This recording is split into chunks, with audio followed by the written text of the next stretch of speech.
श्री गुरुवे नमः। ओम श्री गुरुवे नमः। ओम श्री गुरुवे नमः। द डार्क लाइट चैनल पर आप सभी मित्रों का आज की चर्चा में मैं स्वागत करता हूं। आदरणीय मित्रों, एक औषधि है जिसको कहते हैं श्वेतार्क, आखा, अक्वाइन।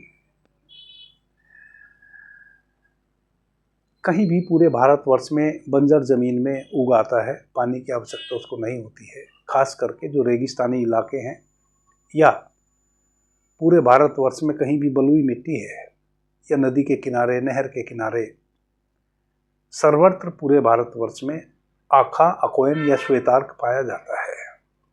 श्वेतार्क यानी कि सफेद फूलों वाला आखा। एक आखा होता है कि उसके बाहर से तो जो पुष्प होते हैं, फूल होते हैं, वे सफेद होते हैं, भीतर से बैंगनी होते हैं। आयुर्वेद में दोनों ही प्रकार के जो आखा है उनका औषधियों में बहुत उपयोग किया जाता है। कह सकते हैं कि औषधि नहीं, महौषधि है दोनों ही प्रकार के आखे। बहुत सारी व्याधियां हैं जिनमें दोनों ही प्रकार के अक्वाइन का, आखे का, कहीं बीज, कहीं पत्र, कहीं उसका तना और कहीं उसकी जड़ें और कहीं उसके पुष्प अलग अलग व्याधि में कार्य में लिए जाते हैं। यूं आखा कोई सा भी हो, दोनों में से थोड़ा सा जहरीला होता है। आदरणीय मित्रों, जब आप आके के पत्र को तोड़ते हैं या उसकी टहनी को तोड़ते हैं तो उसमें दूध निकलता है, यह उसकी पहचान है। और जैसे सेमर का फल होता है और उसमें रुई होती है, तो कोई सा भी आखा हो उस पे पहले पुष्प आता है छोटा सा गुच्छों में, उसके बाद फिर उस पे फल आता है जो ग्रीन कलर का, जैसे बड़ी कैरी होती है उतना बड़ा हो जाता है।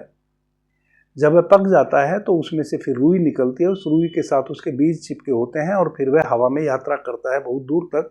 आज हम आखे की कुछ तांत्रिक प्रयोगों, आज मैं श्वेत आर्क, तो औषधियों में तो हम दोनों ही आंखें का प्रयोग कर सकते हैं। जैसे एक आंखों की समस्या होती है, जैसे आंखों में गुहेरी निकल गई, गुहेरी, आंख का जो निचला कौवा होता है उसमें गुहेरी निकल जाती है, फूल जाती है, बड़ा दर्द करती है, कई दिनों तक बड़ा परेशान करती है। कई बार तो वैसा भी होता है कि एक गुहेरी निकली, 4-5-7 दिन उसने पीड़ा दी, फिर दूसरी निकल गई, फिर उसने 4-5-7 दिन यानी कि महीनों तक पीड़ा देती रहती है। एक एक करके 7-8 टाइम वह गुहेरी निरंतर निकलती रहती है। वैसी अवस्था में या कई बार आंख आ जाती है, आंखें लाल हो जाती हैं, आंखों में कीच बहुत अधिक निकलता है, आंखों की डोरियां सूज जाती हैं, खास करके गर्मियों के दिनों में बहुत ज़्यादा दर्द करती हैं। जब सुबह निद्रा से जगते हैं तो दोनों पलकें चिपकी हुई मिलती हैं, इसको कहते हैं आंख का आ जाना। इन दोनों ही अवस्थाओं में, चाहे आंख आ गई हो या गुहेरी हो, आप दिन के सही 12 बजे जाकर जहाँ भी आपको कोई सा भी आँख मिले, श्वेतार्क मिले या बैंगनी पुष्प वाला आखा मिले, उसके पत्ते को तोड़िए, उसमें थोड़ा दूध निकलेगा, उस दूध को अपनी नाभि में लगा के आ जाइए सही 12 बजे दिन के। 3 दिन निरंतर आप लगा के आइए। यदि गुहेरी से आप पीड़ित है तो गुहेरी वहीं की वहीं दब जाएगी। यदि आंख आने की प्रॉब्लम है तो आंख आना 3 दिन में बंद हो जाएगा। आंखों की इन 2 समस्याओं को 3 दिन में आप केवल नाभि में आंखें का दूध लगाने से समाप्त कर सकते हैं। हमेशा इस बात का ध्यान रखें, जैसे कि मैंने कहा कि आंखा थोड़ा जहरीली प्रवृत्ति का होता है।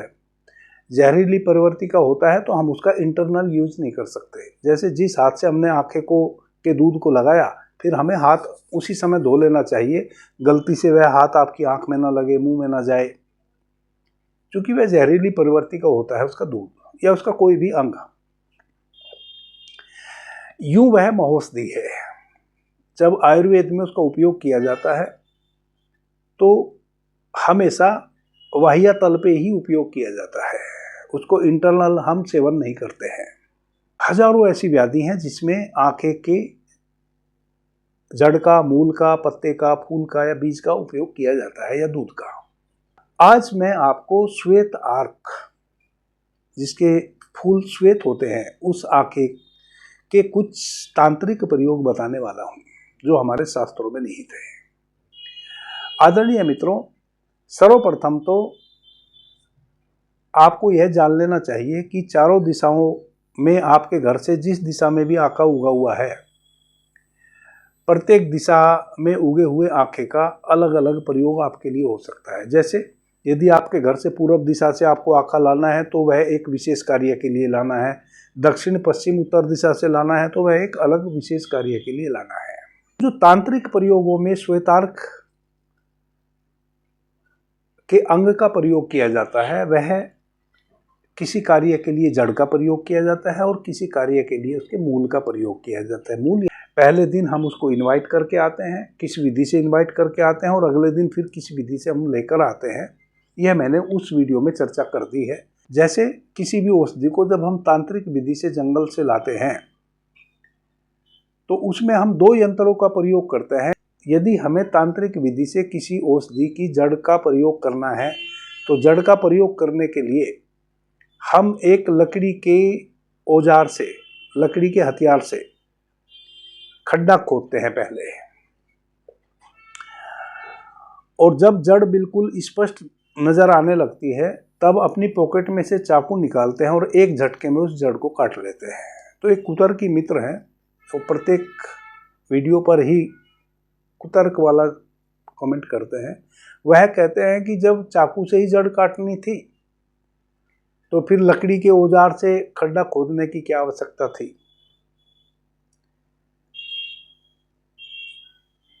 तंत्र के प्रयोग कुछ वैसे हैं। एक झटके में जड़ काटने का मतलब है कि उस औषधि को बहुत पीड़ा ना हो। यदि आप लकड़ी से उसकी जड़ को काटेंगे तो वह एक झटके में नहीं कटेगी, वह थोड़ी थोड़ी कटेगी। और यहाँ तांत्रिक विधि से औषधि को कलेक्ट करने का मतलब है कि उस औषधि में भी प्राण हैं। चूंकि आप एक प्रकार से उसकी हत्या करने जा रहे हैं, जब आप उसकी जड़ को जमीन से काट देते हैं पौधे की, तो उसकी हत्या हो गई, उसकी आपने मृत्यु कर दी। यह एक सूक्ष्म तल का पाप है। तंत्र को हमने सोचा है, तंत्र के विषय में हमारी कुछ मान्यता वैसी है कि जो तंत्र है वह कुछ खतरनाक चीज है। तंत्र जो है वह कभी भी किसी को नुकसान पहुंचाने के लिए प्रयोग में नहीं लिया जाता है। यह तंत्र शब्द यानी कि तांत्रिक लोगों ने तंत्र को विषाक्त कर दिया है। अब जब आप तंत्र शब्द का भी उपयोग करते हैं तो लोग भयभीत हो जाते हैं कि तंत्र यानी कि पता नहीं क्या, यानी कि कुछ खतरनाक चीजें, कुछ खतरनाक स्थिति, किसी के ऊपर अत्याचार, किसी की हत्या, किसी का मारण। यह तंत्र नहीं है, यह तो तांत्रिक लोगों ने विषाक्त कर दिया है तंत्र को। तंत्र तो बहुत ही पवित्र चीज है। तंत्र तो कहता है कि जब आप किसी औषधि को लेने जाएं और उस औषधि को लेने जाएंगे तो निश्चित रूप से यदि आप उसके किसी अंग को ला रहे हैं तो उसके अंग को आप उससे अलग करके लाएंगे। जैसे एक मनुष्य के शरीर का हाथ काट दिया तो हाथ कटेगा तो पीड़ा होगी, या फिर आप उसके जड़ को लेकर आएंगे या उसकी छाल को लेकर आएंगे, जैसे कोई हमारी त्वचा को खुरच दे, या आप उसके फूल, पुष्प या उसका फल तोड़ कर लाएंगे। आप पेड़ से अलग किसी भी अंग को उसके करें, उसको पीड़ा तो होनी निश्चित है।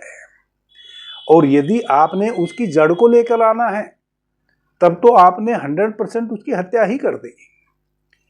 तंत्र इन सब के लिए, तंत्र कहता है कि किसी की हत्या नहीं करनी है, किसी को कष्ट नहीं पहुंचाना है। लेकिन चूंकि मनुष्य को अपने लाभ के लिए औषधि के रूप में, औषध के रूप में किसी वनस्पति की जरूरत है, उसके किसी अंग की आवश्यकता है, किसी व्याधि के लिए किसी औषध के, किसी वनस्पति के रस की आवश्यकता है, फूल की आवश्यकता है, उसकी छाल की आवश्यकता है, उसके मूल की आवश्यकता है, उसकी जड़ की आवश्यकता है, या उसके पत्र की आवश्यकता है, तो निश्चित रूप से आप जिस वनस्पति से भी यह चीजें लाएंगे उसको कष्ट होगा। तंत्र कहता है कि पहले आप उस वनस्पति से निवेदन करके आए कि मैं कल आपको लेने आऊंगा,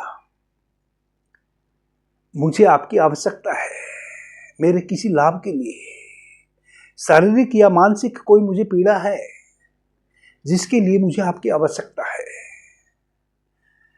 और मैं आपसे निवेदन करने आया हूं, आपका सहयोग लेने आया हूं कि मुझे आपकी जड़ की आवश्यकता है, और जड़ यदि मैं आपकी उखाड़ूंगा तो निश्चित रूप से आपकी हत्या हो जाने वाली है, परंतु मुझे आवश्यकता है आपकी। आदरणीय मित्रों,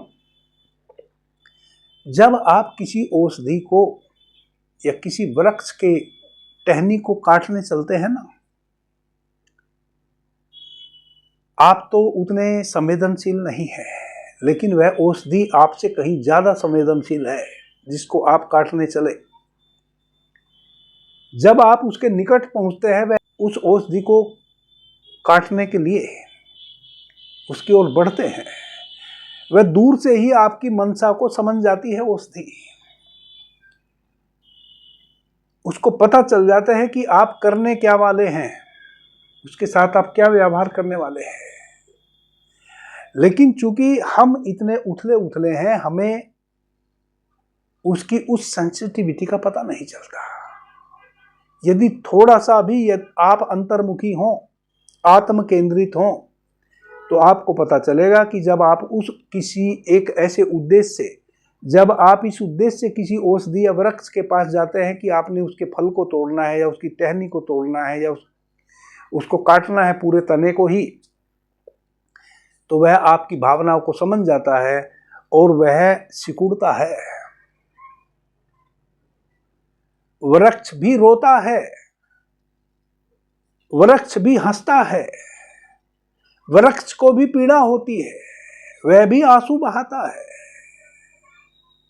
उसको भी दर्द होता है। जब आप उसको काटने जाते हैं वह भी संकुचित हो जाता है, वह भी मुरझा जाता है, वह भी सिकुड़ जाता है। जब आप उसको प्रेम करते हैं तो वह भी फैल जाता है। वनस्पति शास्त्र के जो बड़े शास्त्री हैं, उन्होंने पूरा अनुभव किया है इस बात का। कहते हैं कि जीवक एक वैद्य थे जो भगवान बुद्ध के समय थे। किसी व्यक्ति को कोई व्याधि है और जीवक उस व्याधि को दूर करने के लिए किसी औषधि के लिए जंगल जा रहे हैं। चूंकि जीवक बहुत पवित्र आत्मा का, चेतना का व्यक्ति था, तो जीवक ने जब चलता था तो स्वयं वनस्पतियां जीवक को कहती थी कि कभी हमारा भी उपयोग कर लो, हम भी अपने आप को धन्य समझेंगे यदि आप अपने हाथ से हमारा उपयोग करेंगे किसी व्याधि में। और आज जिस व्याधि के लिए आप औषधि खोज रहे हैं, उस व्याधि के लिए मैं बहुत अनुकूल हूं, आप मेरा उपयोग कर सकते हैं। आप सोचेंगे कि भला औषधि कैसे बोलेगी, उसको तो मुंह नहीं है। नहीं, मुंह से वह नहीं बोलती है। यदि आप आत्म केंद्रित हैं तो किसी औषधि की भावनाओं को आप समझ जाते हैं कि वह औषधि आपको कुछ कहना चाह रही है। क्या कह रही है, उसकी भाव दशा को आप समझ जाते हैं। ऐसे जीवक को पता चलता था। अपने लास्ट के दिनों में जीवक ने भगवान बुद्ध को अपनी सेवा दी। चूंकि भगवान बुद्ध खतरनाक अल्सर से पीड़ित थे। जब भगवान बुद्ध साधना के दिनों में इधर उधर भटक रहे थे भूखे प्यासे, कभी भोजन मिला कभी नहीं मिला, कभी बहुत दिनों तक नहीं मिला, और कभी मिला तो वैसा मिला जो उस समय उपयुक्त नहीं था उनके लिए। तो उनकी आंतों में इन्फेक्शन हो गया था, अल्सर हो गया था। बहुत दिनों तक जीवक ने भगवान बुद्ध को संभाल के रखा। एक समय आया जब नहीं संभाल पाए, जहरीले कुकुर मुत्ते किसान के घर खा लिए तरकारी के रूप में, और वह अल्सर बढ़ गया। और फिर कोई औषधि वैसी नहीं थी जो उस इतने बढ़े हुए अल्सर को भी सामान्य कर दे, और भगवान बुद्ध को देह त्यागनी पड़ी। और जीवक ने घोषणा कर दी कि भगवान बुद्ध को अब बचाया नहीं जा सकता, 24 घंटे का ही समय भगवान बुद्ध के पास है, जिनको दर्शन करने हो कर रहे हैं। वह कथा एक अलग है, हम अपने विषय से भी सम्मत हो जाएंगे। तो यह एक तंत्र की प्रक्रिया है, औषधि को कैसे लाना है। क्योंकि तांत्रिक जो है, जो सच में तांत्रिक है, सच्चा तांत्रिक वही हो सकता है जिसने अपनी आत्म चेतना में अनुसंधान की, जिसने अपनी आत्मा का अनुसंधान किया हो, जो आत्मोन्मुखी हो गया हो। वही एक वृक्ष, एक जड़ी, एक बूटी की उस सूक्ष्म संवेदना को समझ सकता है। तो तंत्र कहता है कि पहले आप दूध जल लेकर अगरबत्ती धूप बत्ती के साथ संध्या को जाएं। जिस औषधि को आपने प्रयोग में लाना है उस औषधि से जाके निवेदन करें, उसकी जड़ को दूध और जल से सींचे, धूप बत्ती अगरबत्ती से उसकी प्रार्थना करें। धूप बत्ती अगरबत्ती क्यों? क्योंकि धूप बत्ती अगरबत्ती एक पॉजिटिविटी पैदा करती है। विशेष सुगंध में आप के भाव तल चेंज हो जाते हैं। जब आप एक सुगंध पैदा करते हैं अपने चारों तरफ, अगरबत्ती धूप बत्ती इत्यादि कपूर इत्यादि जलाकर, तो आपकी चेतना का तल बदलता है, आपके भीतर एक पॉजिटिविटी आती है। वैसी अवस्था में आप औषधि से निवेदन करते हैं।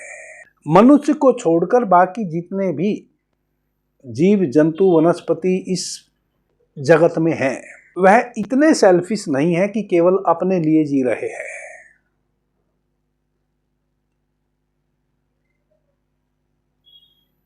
केवल मनुष्य है जो बहुत अधिक सेल्फिश हो गया है, जो हर चीज में केवल अपना लाभ खोज रहा है, कहीं से भी मिले कैसे भी मिले, केवल मेरा लाभ होना चाहिए।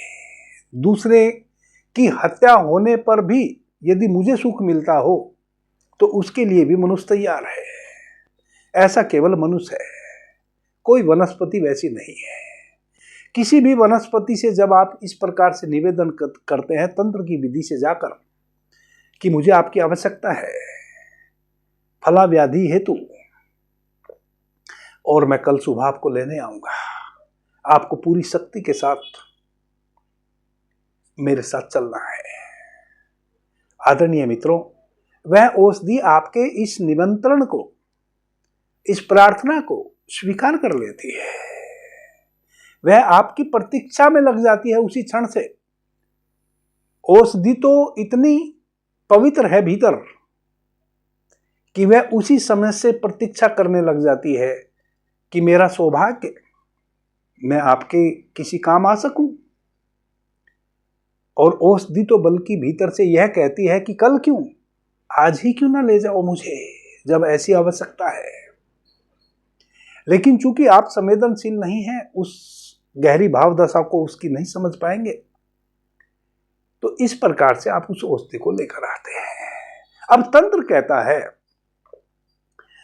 कि आपने औषधि से निवेदन किया, कम से कम इतना आपका भी दायित्व बनता है कि एक तो आपने प्रार्थना की, बड़ी अच्छी बात है, लेकिन जब आप उस औषधि को कलेक्ट करके लाएं तो कम से कम कष्ट उसको हो।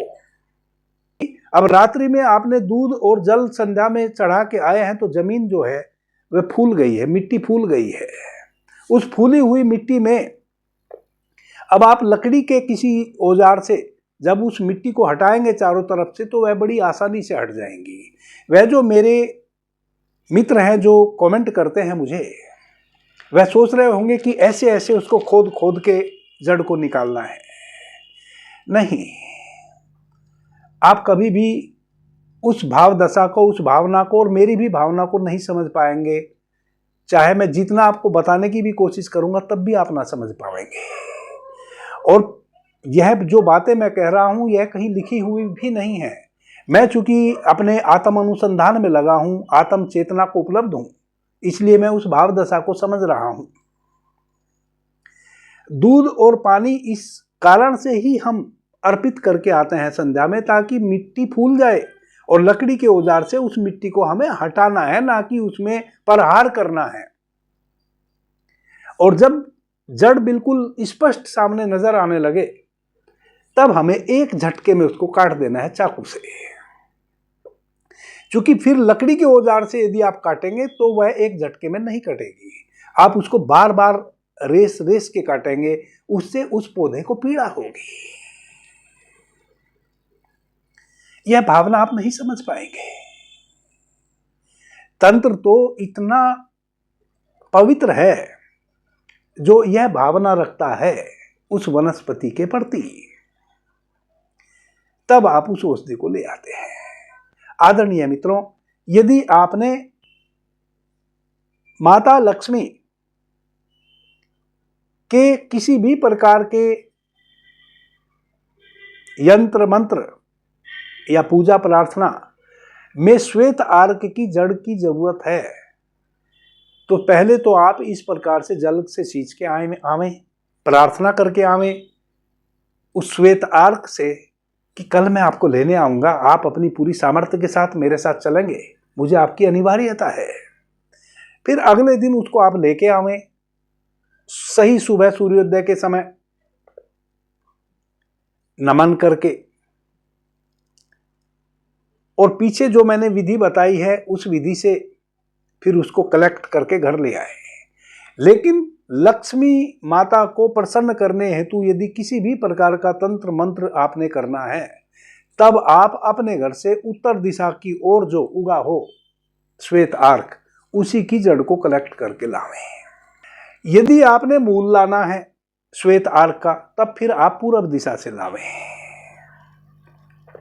मूल यानी कि उसका तना लाना है। यदि कुछ ऐसे टोटके भी किए जाते हैं जो हमारे दुश्मन, हमारे विरोधी को शांत करने के लिए, जैसे यदि कोई हमारा दुश्मन है, कोई विरोधी है और वह दुश्मन हमारा नहीं है, हम उसके दुश्मन हैं। अब यहां देखो, तंत्र बड़ा रहस्यमयी है।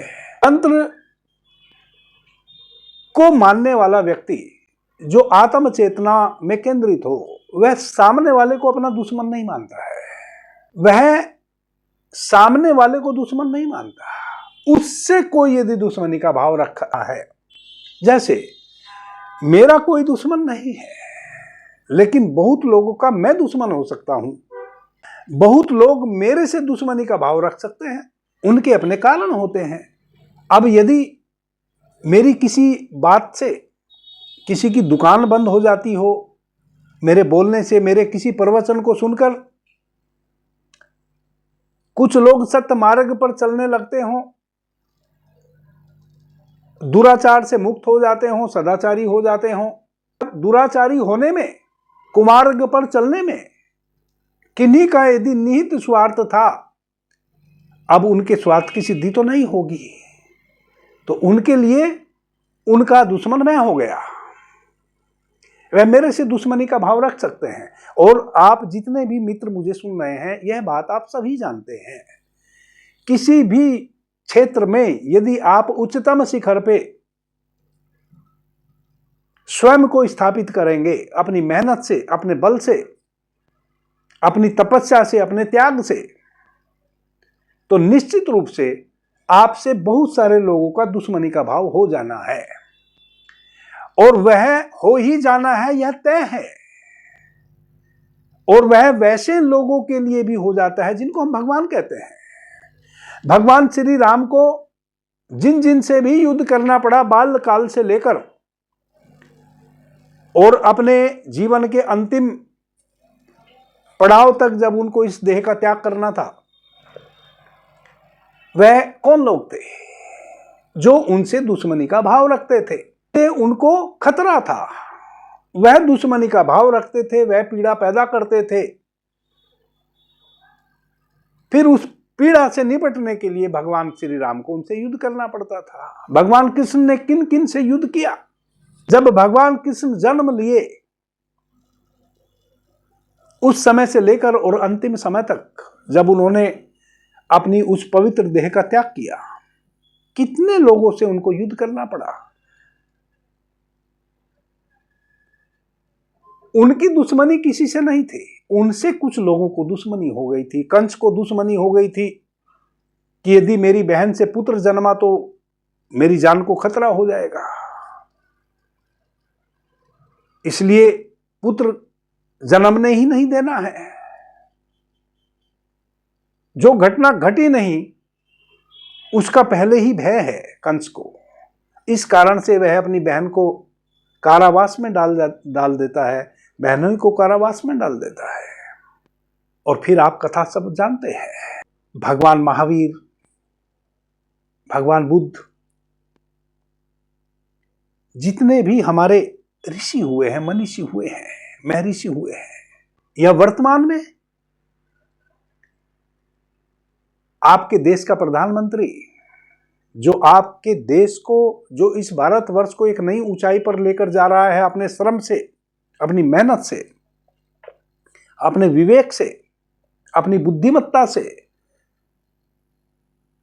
कितने लोग दुश्मन हो गए हैं। कुछ स्वार्थी लोग जो भारतवर्ष में ही जन्मे हैं, भारतवर्ष में ही रहते हैं, वह भी। कुछ जो भारतवर्ष के दुश्मन हैं, वह भी।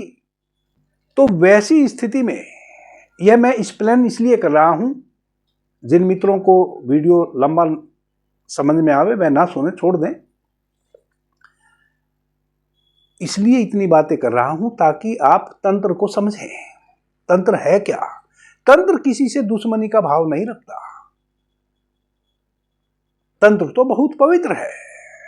तंत्र तो एक शक्ति है जो इस अस्तित्व को साक्षी मानकर हम किसी औषधि का, किसी भी चीज का प्रयोग करते हैं अपनी सुरक्षा के लिए। तो जो हमसे दुश्मनी का भाव रखे हुए है, वैसे दुश्मन से बचने के लिए नकारात्मक ऊर्जा किसी भी रूप में हमें भेद ना पाए, हमारे आभामंडल को हमें किसी भी प्रकार से नुकसान ना पहुंचाए, चाहे वह आधि के रूप में या व्याधि के रूप में या व्याघ्र के रूप में, या कोई व्यक्ति जो दुश्मनी का भाव हमसे रखता है, वह अपनी दुश्मनी साधने हमसे आ रहा है, उस रूप में यदि हमने श्वेत आर्क का उपयोग करना है तो हमें उसकी मूल, उसका जो तना है उसका उपयोग करना है, और वह हमें फिर दक्षिण दिशा से लाना चाहिए। जो हमारे घर से दक्षिण दिशा में उगा हुआ हो उसको कलेक्ट करके लाना चाहिए। शोक, संताप, मानसिक कष्ट, भूत बाधा इत्यादि, या कोई आपसे दुश्मनी का भाव रखता है, उससे निपटने के लिए, उससे निपटने का मतलब उसको मार देना नहीं होता है। उससे निपटने का मतलब है कि तंत्र की कुछ वैसी विधियां हैं, यदि आप उनका प्रयोग करते हैं तो आपका जो दुश्मन है वह आपसे बिना लड़े ही भयभीत होने लगता है, हारने लगता है आपसे, और आपसे दूरी बनाने लगता है। धीरे धीरे वह इतना भयभीत होने लगता है कि वह दुश्मनी का भाव ही आपसे त्याग देता है।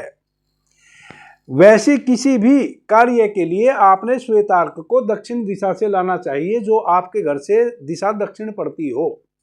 दक्षिण दिशा से हमें श्वेत आर्क को उस अवस्था में लाना है जब हमें उसके तने का उपयोग उन लोगों के लिए करना हो कि हमने उनको कुछ कहना नहीं है, ना उनके किसी भी कार्य में व्यवधान पैदा करना है। बस हमने तो अपनी प्रोटेक्शन के लिए एक तांत्रिक प्रयोग कर लिया श्वेत आर्क को लाके। अब वह ऑटोमेटिक हमसे भयभीत होने लगेंगे, हमसे दूरी बनाने लगेंगे, किनारा करने लगेंगे। एक वैसा भी दुश्मन होता है जिससे आपको आज नहीं कल लोहा लेना पड़ेगा, आपको लड़ना पड़ेगा उससे, तभी वह परास्त हो सकता है। वह इतना खतरनाक दुश्मन है, वह मानेगा नहीं। तो वैसे दुश्मन से निपटने के लिए आपको पश्चिम दिशा से श्वेत आर्क के मूल को लाना पड़ेगा। इस प्रकार से आपने चारों दिशाओं से अलग अलग कार्य हेतु श्वेत आर्क को ला के रख लेना है। तांत्रिक विधि से लाना है, जो मैंने श्वेत गुंजा में भी विधि बताई है, थोड़ा सा प्रकाश आज भी उस पर डाला है। अब एक दो सूत्र मैं आपको वैसे बताता हूं जिसमें आप श्वेत आर्क का उपयोग कर सकते हैं। जैसे आपको बार बार किसी की नजर लगती है, या परिवार के सदस्यों को बार बार, घर में छोटा बच्चा है या बड़ा कोई व्यक्ति है उसको बार बार नजर लगती है। आप किसान हैं तो कई बार गाय भैंस को नजर लग जाती है, वह बिल्कुल सही है, सुबह में ठीक से दूध दी लेकिन शाम को लात मार देगी। या बार बार इस प्रकार की कठिनाई आ रही है कि जो भी कुछ भी शुरू करते हैं सब गड़बड़ हो जाता है, या घर में कलह रहती है, कलेश रहता है आपस में परिवार के सदस्यों में, छोटी छोटी चीजों को लेकर तनाव हो जाता है और वह तनाव फिर बहुत बढ़ जाता है। वैसी अवस्था में आप सोमवार की संध्या को श्वेत आर्क को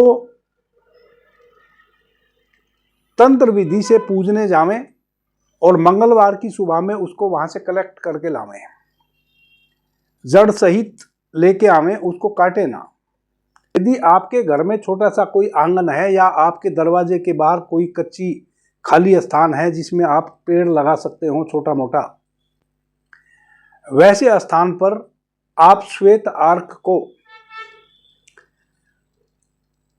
अच्छे तरीके से थावला बना के उखाड़ के ले आए। दक्षिण दिशा से अपने आंगन में सुबह सुबह लाके लगा दें। तो या तो यदि आपने जंगल से लाना है तो आप संध्या में जावें, तंत्र विधि से पूजा प्रार्थना करके आवें और सुबह में थावला बना के अच्छे तरीके से छोटे एक पेड़ को थावले सहित उखाड़ के ले आवें और उसको अपने घर के आंगन में, जो आपका दरवाजा है, अपने दरवाजे के आसपास लगा दें। जब बाहर से आप अपने घर में प्रवेश करते हैं तो जो आपका दाहिना हाथ पड़ेगा जिस तरफ, जब आप घर में बाहर से प्रवेश करेंगे उस तरफ आप अपने दरवाजे के बाहर उस पौधे को लगा दें। या आप दक्षिण दिशा से ही तंत्र विधि से उस पौधे को सुबह सुबह सूर्योदय के समय कलेक्ट करके लाएं। मंगलवार का दिन हो और अपनी दाहिनी बाजू में एक चीर फाड़ के लाल रंग का, उसमें लगभग आधा पौना इंच का एक कण की उंगली के बराबर मोटा श्वेत आर्क की जो तना है उसकी लकड़ी को उसमें बांध के और अपने हाथ में बांध लें, दाहिने हाथ में। किसी भी प्रकार का टोना टोटका इत्यादि अब आप पर असर करना बंद कर देगा। दुश्मन आपसे भयभीत होने लगेंगे। कोई नजर दोष अब आपको नहीं लगेगा। जितनी भी नेगेटिविटी किसी भी कारण से आपके चारों तरफ थी, जिसके कारण आपके जीवन में नाना प्रकार की हानि से आप दो चार हो रहे थे, वह सारी समस्या दूर होनी शुरू हो जाएगी। श्वेत आर्क के मूल को तांत्रिक विधि से यदि आपने लाके रखा हुआ है, प्रतिदिन सुबह सूर्योदय से पहले स्नान कर लें, भगवान भास्कर को जल अर्पित करें और वहीं भगवान भास्कर का जब अवतरण हो जाए तब भगवान भास्कर को जल अर्पित करें और उसी समय एक पत्थर पर 2 बूंद जल की सहायता से श्वेत आर्क की जड़ को घिसकर जब अवलेह बन जाए उसका तिलक करें, भगवान भास्कर के दर्शन करते हुए। प्रतिदिन यदि आप इस प्रकार से वह तिलक करके किन्हीं भी कार्यों के लिए निकलते हैं तो किसी भी प्रकार की आने वाली बाधा आज आपको बाधित नहीं कर सकती है। कितना भी आप पवित्र स्थान पे आप जा रहे हो, आप कलुषित नहीं हो सकते। कई बार होता है ना, हमें कहीं जाना है अनिवार्य रूप से। जैसे यदि मैं किसी भी हॉस्पिटल में जाता हूं, कभी भी कोई ऐसा व्यक्ति है जो हॉस्पिटलाइज है और मैं उसको जानता हूं, कई बार ऐसा होता है कि उसका पता लेने हॉस्पिटल चला गया, तो हॉस्पिटल के दरवाजे में प्रवेश करते ही मेरे सर में दर्द होना शुरू हो जाता है। क्यों? क्योंकि हॉस्पिटल में इतने सारे दुखी लोग इकट्ठे हो रखे हैं जो किसी ना किसी पीड़ा में है, किसी ना किसी दर्द में है। कोई भी आनंदित अवस्था में हॉस्पिटल में नहीं जाता। और मैं चूंकि जिस प्रकार की साधना कर रहा हूं और किया हूं, इतना संवेदनशील भीतर हो चुका हूं कि मुझे वह जो इतने दुखी लोग उस हॉस्पिटल में हॉस्पिटलाइज हैं, उनके जो दुख की वेव तरंगे हैं वह मुझे तुरंत पकड़ना शुरू कर देती हैं और धीरे धीरे मेरे मस्तिष्क में पीड़ा होनी शुरू हो जाती है। फिर मुझे 24 घंटे लगते हैं उस अवस्था से बाहर आने में। मैं अपनी यह सत्य घटना बता रहा हूं। ऐसे और भी बहुत सारे स्थान होते हैं जहां आपका जाना अपेक्षित हो और आपको भी फिर इस प्रकार की पीड़ा से गुजरना पड़े। वैसी अवस्था में आप श्वेत आर्क के इस प्रकार से किए हुए तिलक को लगा के यदि जाते हैं तो आप उस स्थिति से बच सकते हैं।